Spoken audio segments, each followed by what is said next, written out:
Dear student, आज के lecture में हम क्लास 10th का चैप्टर 6 त्रिभुज में जो प्रश्नावली 6.2 है उसके प्रश्न संख्या 2 को सॉल्व करेंगे। ठीक है, तो क्वेश्चन 2 को ध्यान से देखिए आप। तो क्वेश्चन 2 को ध्यान से देखिए। किसी त्रिभुज पी क्यू आर की भुजाओं पी क्यू और पी आर पर क्रमशः बिंदु ई और एफ स्थित है। ठीक है, निम्नलिखित में से प्रत्येक स्थिति के लिए बताइए कि ई एफ समांतर क्यू आर है। ठीक है, E F parallel to Q R है, ऐसा आपको बताना है, दिखाना है। ठीक है, तो सबसे पहले वाला पार्ट क्या है, पीई इक्वल है 3.9 और ई क्यू इक्वल है 3 सेंटीमीटर, पी एफ है 3.6 सेंटीमीटर और एफ आर है 2.4 सेंटीमीटर। ठीक है, तो आपको क्या करना है, सबसे पहले एक त्रिभुज पी क्यू आर बनाना है और इसकी भुजाओं पी क्यू और पी आर पर क्रम से ई और एफ दो बिंदु स्थित है और आपको बताना है कि E F parallel to Q R होगा। ठीक है, तो हम क्या करेंगे, सबसे पहले यहाँ पर एग्जाम में हम सॉल्यूशन लिखेंगे। ठीक है, हल हिंदी में क्या लिखते हैं, हल। तो डियर स्टूडेंट, हल में क्या करना है, सबसे पहले आपको एक त्रिभुज बनाना है पी क्यू आर। ठीक है, सबसे पहले काम आपको एग्जाम में यही करना है, एक त्रिभुज पी क्यू आर बना देंगे आप। ठीक है, सवाल में बोला गया है कि एक त्रिभुज पी क्यू आर आपको बनाना है। तो डियर स्टूडेंट, क्या बोला गया है, किसी त्रिभुज पी क्यू आर की भुजाओं। ठीक है, तो सबसे पहले इसको P, इसको Q, इसको R आपको मान लेना है। अब बोला है भुजाओं पी क्यू और पी आर पर क्रमशः बिंदु E और F स्थित है। ठीक है, पी क्यू पर मान लो E पॉइंट है यहाँ पर कहीं और पी आर पर मान लो F पॉइंट है। ठीक है, और इन दोनों को आपको मिला देना है ऐसे।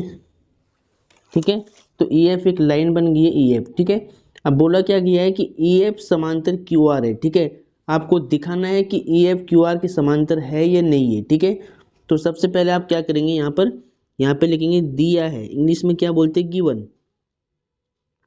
ठीक है, दिया है, क्या दिया हुआ है, पीई की वैल्यू कितनी है 3.9 सेंटीमीटर, ई क्यू की वैल्यू कितनी है, E Q 3 centimetre, P F कितना है, पी एफ 3.6 सेंटीमीटर,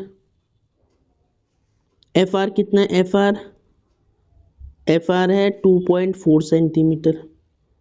ठीक है, आपको प्रूव करना है कि ई एफ क्यू आर के समांतर होगा। ठीक है, तो सबसे पहले आपको थोड़ा यहाँ पे देखना है कि थेल्स प्रमेय क्या बोलते। देखिए, थेल्स प्रमेय के अकॉर्डिंग आपको पता होना चाहिए, मान लो ए बी सी एक त्रिभुज है और ये डी लाइन है। ठीक है, ये डी लाइन है जो बी सी के समांतर है।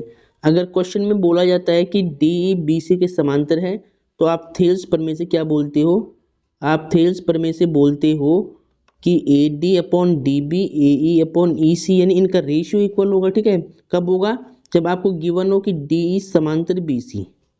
ठीक है, जब D parallel to B C होगा तो तब रेशियो इक्वल होता है। ठीक है, A D upon D B A E upon E C होता है, तब हम क्या बोलते हैं, थेल्स प्रमेय से, थेल्स प्रमेय से हम बोलते हैं ए डी अपॉन में D B equal to A E upon में ई सी। ठीक है, तो ये है थेल्स प्रमेय।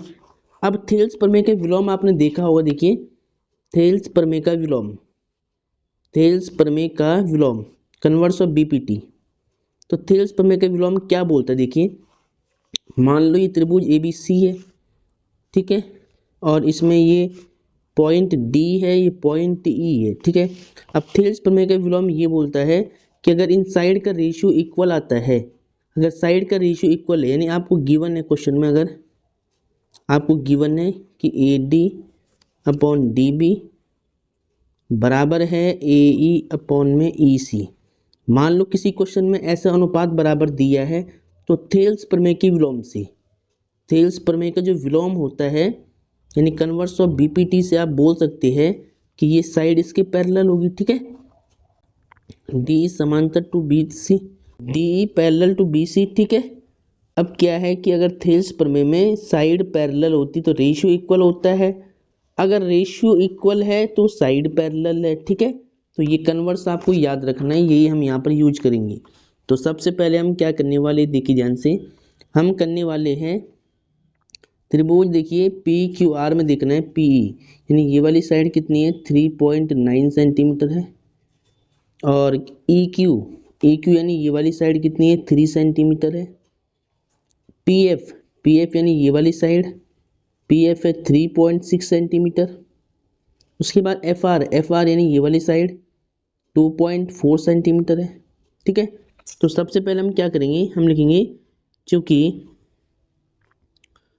त्रिभुज पी क्यू आर में, ठीक है, पी क्यू आर में, तो पी क्यू आर में हम क्या करेंगे, सबसे पहले पी ई अपॉन में ई क्यू का रेशियो निकाल के देखेंगे। ठीक है, तो पी कितना है 3.9 और ई क्यू कितना है 3 सेंटीमीटर है, तो पॉइंट हटेगा तो 0 आएगा, 39/30 हो गया, 3 से कट करिए, 3 1 जा और 3 3 जा 9, 3 से 10 टाइम होगा ये।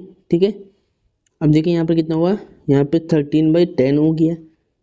अभी इसको यहीं पे छोड़िए, अब आपको निकालना है P F upon F R. ठीक है, पी एफ अपॉन में एफ आर, तो पी एफ कितना है, पी एफ है यहाँ पर 3.6 सेंटीमीटर, एफ आर कितना है 2.4 सेंटीमीटर, पॉइंट से पॉइंट कट हो जाएगा, 36/24, 2 से कट, 2 1 जा 2, 2 2 जा 4, 2 1 जा 2, 2 8 जा 16, 2 6 जा 12, 2 9 जा 18। ठीक है, तो 9/6 है। ठीक है, और भी कट हो रहा है लेकिन मैं कट नहीं कर रहा हूँ क्योंकि दोनों वैल्यू डिफरेंट है। अगर दोनों डिफरेंट है आपको लिखना है सिंस पी ई अपॉन में E Q not equal to P F upon में एफ आर। ठीक है, देखिए ये दोनों वैल्यू, इन दोनों की वैल्यू इक्वल नहीं है।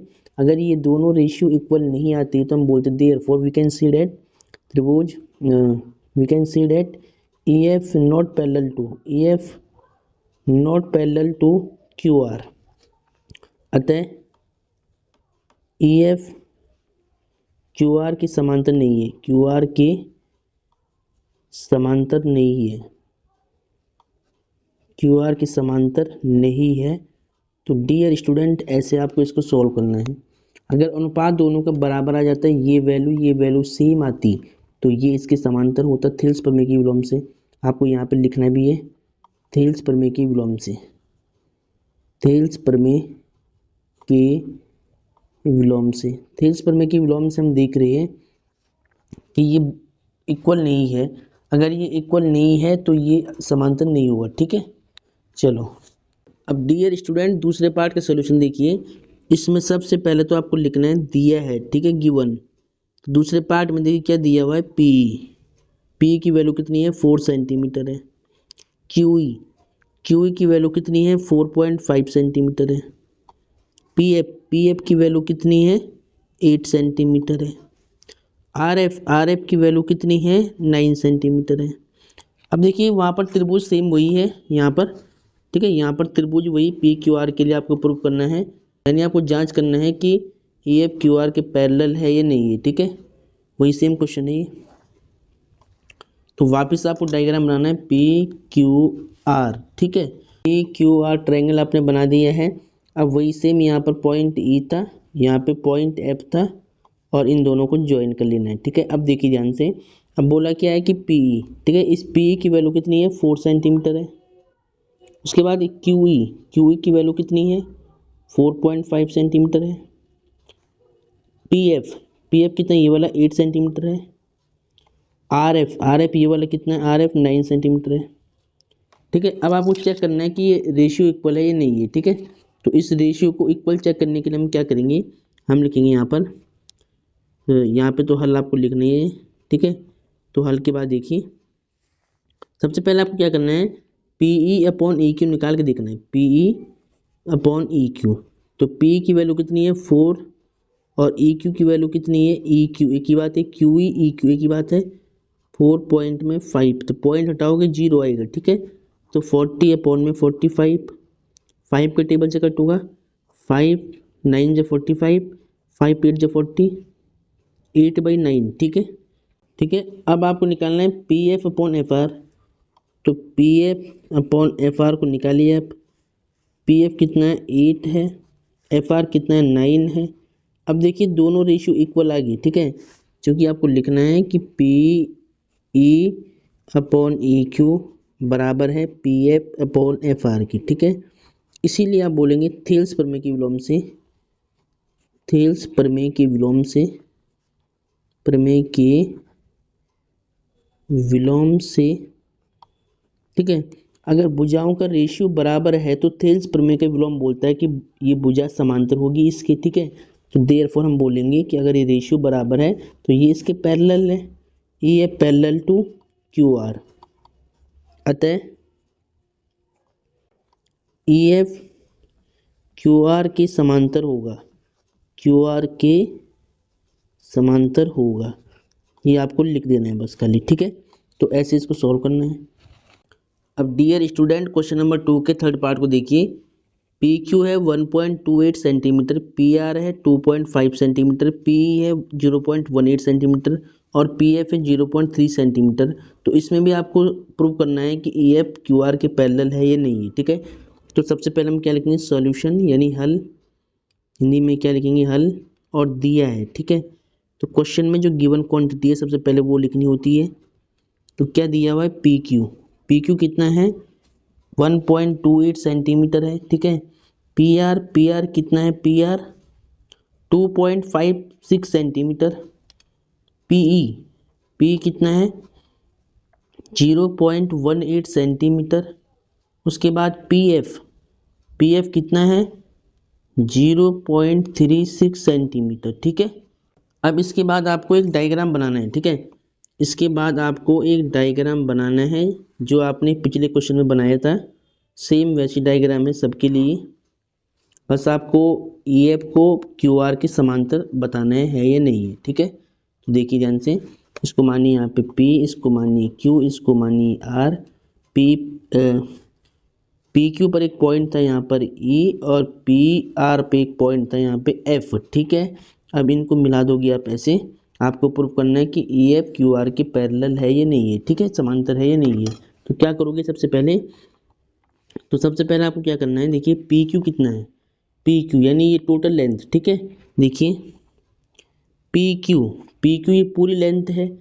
पी क्यू कैसे मिलेगा, जब पी में ई क्यू ऐड करेंगे तो हम लिखेंगे पी ई प्लस में ई क्यू, ठीक है। तो अब देखिए पी क्यू की वैल्यू कितनी है 1.28 सेंटीमीटर है, सेंटीमीटर जवाब बाद में लगाना है। पी कितना है 0.18 सेंटीमीटर और ई क्यू आपके पास नहीं है, ठीक है, पूरे क्वेश्चन में ई क्यू नहीं दिया हुआ है, तो ई क्यू यहाँ से निकल जाएगा, ठीक है। इस वैल्यू को इधर लाइए तो माइनस होगा, ठीक है। तो ई क्यू की वैल्यू कितनी होगी 1.28 सेंटीमीटर में से माइनस करना है 0.18 सेंटीमीटर, ठीक है। तो कितना आएगा देखिए ई क्यू इक्वल टू, देखिए माइनस कैसे करना है यहाँ पे, देखिए 1.28 सेंटीमीटर ऐसे आप लिख लोगे और 0.18 ऐसे लिखना है, इसको माइनस करना है, 8 में से 8 0, 2 में से 1 1, पॉइंट के नीचे पॉइंट, 1 का 1 तो 1.1, ठीक है। तो 1.1 सेंटीमीटर। अब सेम देखिए आपको क्या दिया है, पी आर, आपको दिया है पी आर, ठीक है। तो सिंस पी आर को आप क्या लिखेंगे, पी आर को हम लिख सकते हैं P F plus F R. जब पी एफ में एफ आर ऐड करेंगे तो पी आर मिलेगा, ठीक है। तो P F plus F R, ठीक है। तो पी आर कितना है टोटल 2.5 सेंटीमीटर और 2.56 है, 2.56 है। पी एफ कितना है, पी एफ है 0.36, एफ आर हमें निकालना पड़ेगा, एफ आर नहीं है इसमें, ठीक है। तो एफ आर हम निकाल लेंगे पहले यहाँ से। देखिए इधर आएगा तो माइनस होगा, तो एफ आर इक्वल टू कितना होगा 2.56 माइनस में 0.36, तो एफ आर इक्वल टू, इसको माइनस करिए, 6 में 6 0, 5 में से 3 2, पॉइंट के नीचे पॉइंट, 2 का 2, ठीक है। तो 2.2 आएगा, मतलब क्या आएगा 2.2 सेंटीमीटर, ठीक है। अब देखिए आपके पास ये सारी वैल्यू यहाँ पे आपने निकाल दी है। अब सिंस आपको क्या करना है, आपको निकालना है पी ई अपॉन में E Q, P E upon में ई क्यू। तो पी कितना, देखिए पी ई है 0.18 और ई क्यू कितना, ई क्यू अभी आपने यहाँ पे निकाला है, ठीक है। तो ई क्यू आपने कितना निकाला है 1.1 है, ठीक है। पॉइंट आप देखिए, पॉइंट को हटाने के लिए आप क्या करोगे, यहाँ पर एक जीरो मान लोगे तो पॉइंट हट जाएगा सेम नंबर पे, तो 18/110 हो जाएगा, ठीक है। अब देखिए अब मैं क्या करूँगा, P F upon F R को निकालूंगा पहले। तो पी एफ अपॉन में एफ आर, पी एफ कितना है, देखिए पी एफ यहाँ पर होगा पी एफ 0.36 और एफ आर कितना है, एफ आर 2.2 है, ठीक है। तो पॉइंट हटाने के लिए यहाँ पर 0 होगा, तो सेम नंबर पे पॉइंट आएगी, तो पॉइंट से पॉइंट कट, 36/220 हो गया, ठीक है। अब इसको आप कट करना है, 2 1 जा 2, 1 कैरी, 2 8 जा 16, 2 1 जा 2, 2 1 जा 2, 0, ठीक है। अब देखिए ध्यान से, 18/110 और 18/110 आएगा दोनों में, यानी दोनों इक्वल आएगा रेशियो, ठीक है। जब दोनों रेशियो इक्वल है तो पीई आपको लिखना है, पीई अपॉन में ई क्यू इक्वल है पीएफ अपॉन में एफ आर की, ठीक है। दोनों रेशियो बिल्कुल इक्वल आ रहा है, देखिए 18 यहाँ लिख सकते हैं आप 18/110, दोनों में सेम वही है तो दोनों बराबर है। इसका मतलब क्या होगा, थेल्स प्रमेय की विलोम से, थेल्स प्रमेय के विलोम से, विलोम से, ठीक है। तो थेल्स प्रमेय की विलोम से क्या होगा, अब ये अनुपात बराबर है तो ये भुजा इसके समांतर हर हाल में रही होगी, तो यही बोलता है थेल्स प्रमेय का विलोम, ठीक है। तो E F parallel to Q R, ठीक है, तो ये समांतर है इसकी, तो अतः हम लिखेंगे यहाँ पर, अतः ई एफ क्यू आर के समांतर है, क्यू आर के समांतर है, ठीक है। तो डियर स्टूडेंट, इस क्वेश्चन नंबर 2 के तीनों पार्ट आपको समझ में आ गए होंगे कैसे करना है। डायग्राम पे आप वैल्यू लिख सकते हैं लास्ट में, ठीक है। तो ऐसे आपको सॉल्व करना था, तो पूरा सीक्वेंस में लिखा गया है, ऐसे ही आपको नोट करना है, ठीक है।